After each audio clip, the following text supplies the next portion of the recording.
Hello everybody, it's Sunday here, about 6:42 p.m. Kind of slept in today. I slept in for a while because I was up till about 5:36 a.m. And I was just doing some brainstorming and thinking of some ideas. And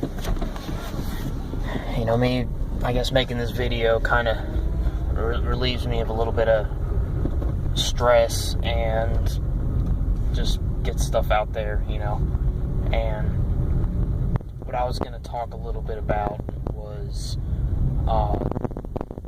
some ideas that come from the book called The War of Art by Steven Pressfield. And what this book is about is this guy. He writes a lot of little background story. Steven Pressfield writes a lot of like Greek-style war books, like about Alexander the Great, or I don't know if you remember the movie 300. He writes about that story, which are like these warriors and all these great battles and everything. And he's very descriptive in his writing. He also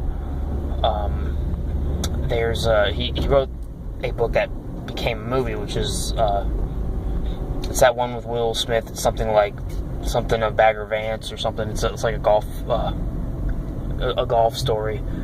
Anyways, Steven Pressfield is a very creative person, and his book, it's a little bit of it's supposed to be an oxymoron on the war of art. That's why it's called The Art of War. And what he essentially is talking about in the book is overcoming your inner resistance or battles that you struggle with, or everybody struggles with, that are holding them back from what their potential is. And it's a really good book. It really hit home with me when I started reading it and realizing what he's writing about was happening to me a little bit about certain things. And when he says art, he's not like just, the first thing that pop in your head is like painting a picture or sculpting or something like that. But art has many names and forms. It could be, studying really hard for like a science test, or thinking critically when you do your thesis, or a certain workout regime, or maybe it's how you're socializing with people. Like, are you creeping them out? Are you talking too much? There is a form of kind of flow or art to that, or in a lot of things at that. And what you read about in the book is he talks about this energy called resistance. And what resistance is, and the way he kind of describes it in the book, is it's like this force that is holding potential back. And there's a reason for it. The reason you have to have that is you can't have everything going completely out of control. The universe will not work if every single person, becomes like a millionaire or a rock star or just successful at that. And so resistance it's the big balancer within the universe, or whatever you want to call it. You can make fun of me for saying that, I don't care. But it's the big force that has to set everything to an equilibrium. It counteracts everything so that stuff doesn't get out of control. So the whole concept, or even if you think about like, you can't, like I say all the time, you can't rush art. And that's, could be actual art, that could be studying, that could be if you're a musician, if you're putting like a piece together or something, you just have to kind of let it flow. You can't rush it. And throughout life, everyone is going to have a certain amount of resistance. It's either going to be, it could be, like emotionally abusive people in your life, people that are sold on mediocrity, people, drowning their sorrows on, whatever situation, like, could be, something like, hey, let's say, you need to write something, but instead you watch 4 hours of TV. Well, watching TV, there's nothing harmful about that, but that's your inner resistance. Your inner resistance will always try to speak louder, drown you out, and kill whatever creative or science-like energy you have that's going through your brain. Even socializing, or even, like trying to be a good parent, okay, instead of being some fucking stupid putz or something, that's resistance. And every time you go out there to do something good, congratulate somebody, or sacrifice your own time to be in someone else's life, or to to write something, or give whatever your gift is to the world. And that could be, like one thing I learned with time, I love exercise, man. Exercise is just awesome. I can do it until I freaking die, and when I die, I'll probably be working out still. But I've adapted my resistance to that, or I've adapted, and I realized that anytime I don't want to work out, that's not really me talking. That's the resistance, and and many other forms of it, like take spending habits, like I'm horrible with money. I'm probably not the first, like I get really depressed, and then I just blow my money on stupid crap that's like irrelevant. But it's, how can I say this? That's my resistance to that, and everybody can't win against resistance at everything. There are going to be things that happen to you that you're just not going to have enough energy for, like life, like when you have to work long hours, or you have a really crappy job. When that happens, your resistance is going to be a lot harder to beat,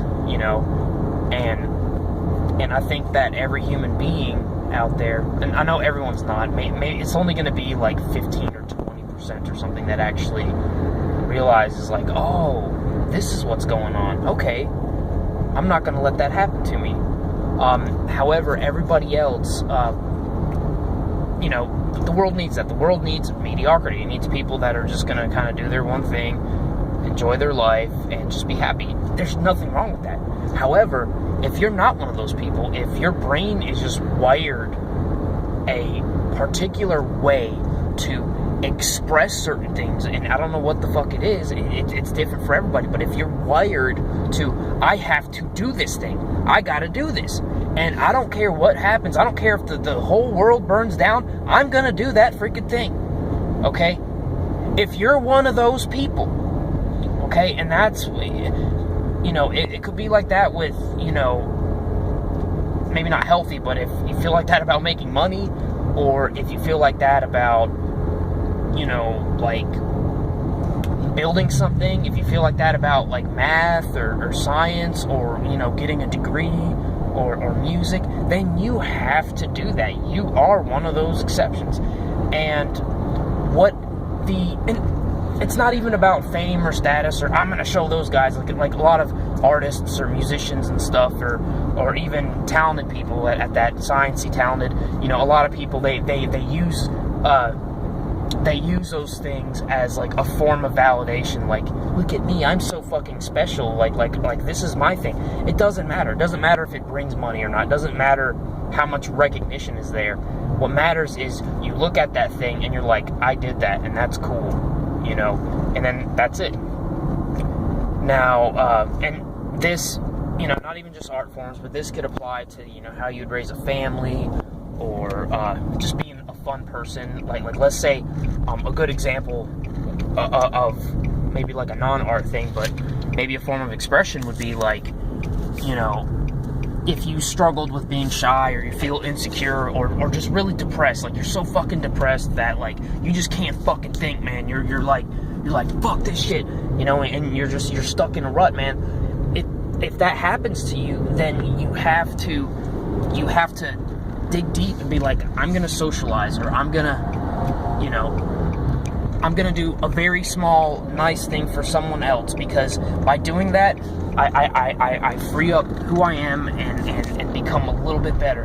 And that little notch of greatness is actually, you know, a really big thing, or it's a very small thing that becomes a big thing in a big picture.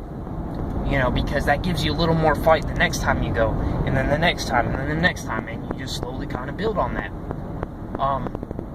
Another thing that happens with resistance is the closer you get to these goals, for whatever reason, resistance is going to throw curveballs. The people around you, the people, you know, it could be loved ones, close friends, or co-workers, or it could be anything, and they're going to see that, and they're not going to, you know, they're fighting their own resistance, so that's going to kind of echo onto you, and you're going to start doing these great things and try to, you know, fight against your own resistance, but their resistance is going to see yours and then kind of like attack you, you know, and it's something you have to see, and maybe if you're hearing this, you're like, what the heck is this guy even talking about? But I'm just kind of, through my goggles, explaining how I interpreted the book, and what I read, and how it was interesting to me, and how I have my own resistance and all that other stuff. Another kind of side note on that, another guy that I think has a lot of good insight is Kevin Smith. He's the guy that he's Silent Bob from Clerks. If y'all ever watched that movie, Clerks 2, whatever. And he's a big kind of comic nerd like me. And he has this saying, which is something like, I mean, it's not exact, but it's something like, you know, my advice to you as a stranger is this. It's if you're only going to live one time, and if you know you're going to eventually die, you might as well try to accomplish as many stupid things as possible.